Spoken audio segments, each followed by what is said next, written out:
皆さん、こんにちは。陽介です。今日は先日行った IKEA での買い物の様子をお届けします。仕事用のデスクと椅子を探しに行ったんですが、その日の出来事を一緒に振り返りながらお話ししていきますね。それでは早速始めていきましょう。IKEA へは妻と娘と家族3人で行きました。息子はおばあちゃんの家に遊びに行っていたためいませんでした。朝、家を出るときは少し雨が降っていましたが、車なのであまり気にすることはありません。IKEA は自宅から高速道路を使って約1時間の場所にあります。車に乗ってしばらくすると、娘がお腹すいたと言い出しました。朝ごはんが軽めだったので、早くもお腹が空いたようです。高速に乗る前に近くのコンビニに立ち寄ることにしました。コンビニに到着すると、娘は大好きな鮭のおにぎりを選びました。私と妻も梅干しのおにぎりを買って一緒に車の中で食べました。こういったちょっとした休憩がドライブの楽しみでもありますよね。お腹が満たされたところで、いよいよ高速道路に乗ってIKEAに向かいます。高速道路に入ってしばらくすると雨が強くなってきました。この日は天気が不安定で、途中土砂降りにも遭遇しました。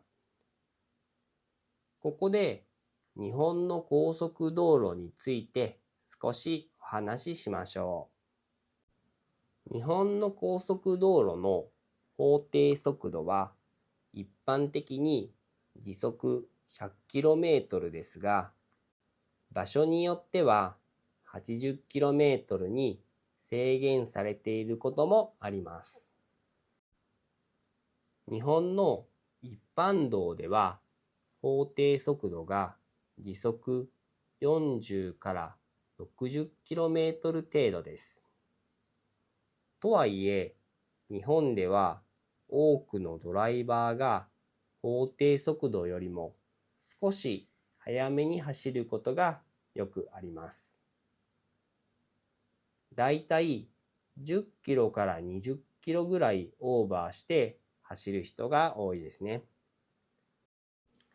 ただ、15キロ以上オーバーしていると警察に捕まる可能性があります。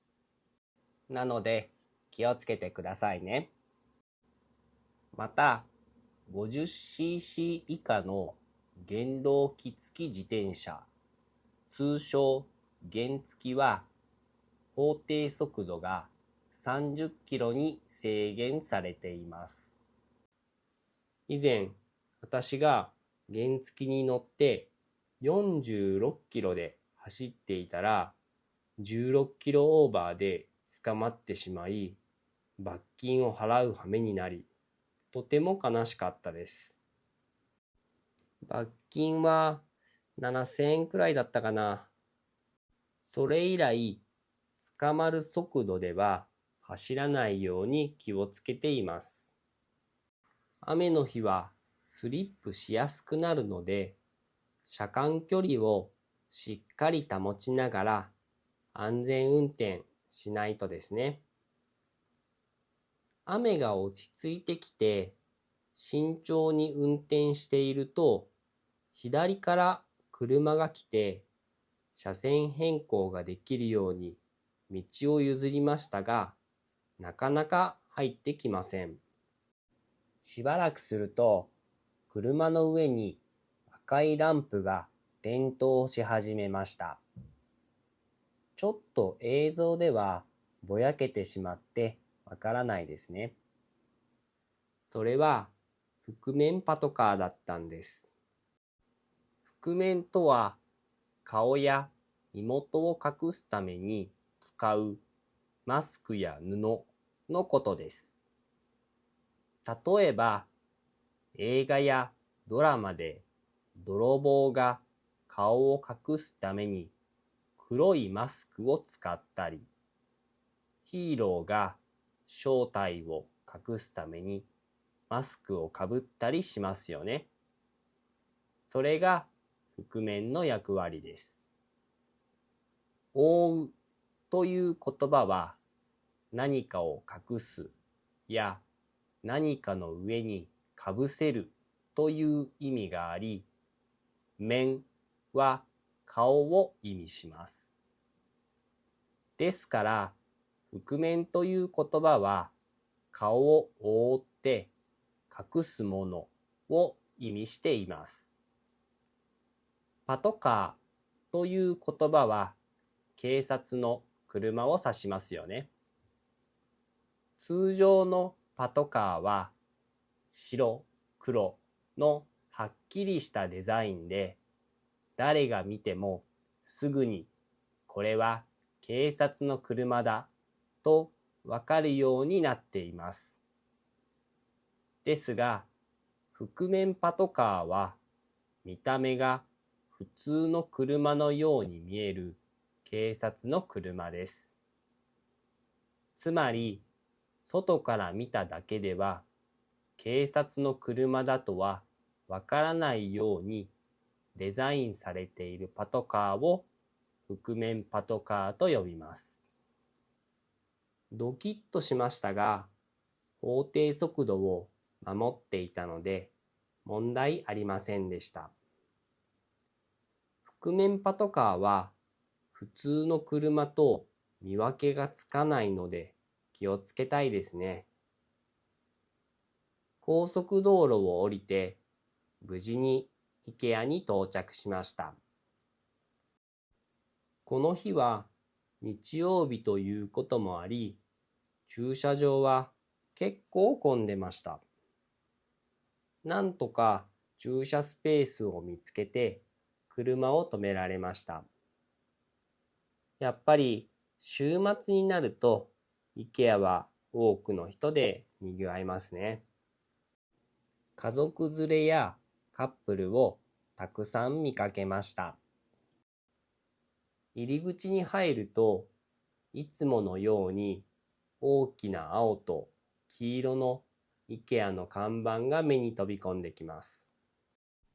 IKEAでは SNS で写真や動画を上げようというキャンペーンをやっていたため、気兼ねなく動画を撮ることができました。まずはお店の中をぐるっと回って、どんな商品があるかを見てみることにしました。最初に目指したのはデスクのエリアです。デスクの種類が豊富で、どれにしようか迷ってしまいます。シンプルなデザインから引き出しがたくさんついているものまで、本当にいろいろな種類がありますね。その中で一つ気に入ったデスクがありました。広々とした天板で仕事をするのに十分なスペースがあります。色もナチュラルな色で、どんな部屋にも合いそうです。引き出しもついていて、書類や小物を整理するのに便利そうです。価格も予算内だったので、このデスクを購入することに決めました。次は椅子のエリアに移動しました。やっぱりデスクと一緒に使う椅子も重要ですよね。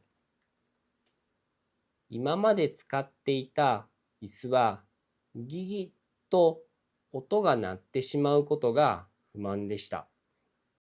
そのため買い替えることにしてIKEAを見に来たんです。デスクワークが多いので座り心地の良い椅子を選びたいところです。IKEAにはいろいろなデザインの椅子がありました。オフィスチェアからちょっとおしゃれなデザインのものまで。しかし何度も試してみたものの、どうしてもこれだという椅子が見つかりませんでした。デザインはいいんですが、座り心地がいまいちだったり、高さが合わなかったり、長時間座っていることを考えると、やっぱり妥協はしたくないですよね。結局、IKEA では椅子は購入せず、別のお店で探すことにしました。IKEA での買い物の途中、娘が飽きてしまい、隣にある小さな公園に行きたいと言い始めました。少し前まで雨が降っていたため、誰もいませんでしたが、私と娘2人だけで公園を楽しみました。日差しが強かったため、すぐにIKEAに戻ることにしました。戻ると、先ほど決めたデスクの購入手続きを済ませ、商品を受け取りました。買い物を終えた後は、少しお腹が空いたので、IKEA のフードコートに立ち寄りました。ホットドッグはIKEAの定番ですが、やっぱり美味しいですね。というわけで、今回はIKEAでの買い物の話をお届けしました。最後まで見てくださってありがとうございました。では次回またお会いしましょう。はい、お疲れ様でした。毎週月曜日、水曜日、土曜日に動画を更新していますので、この動画がいいねと思ったら、チャンネル登録、高評価、友人へのシェアをよろしくお願いします。コメントもいただけるととても励みになります。ではまた次の動画でお会いしましょう。バイバーイ。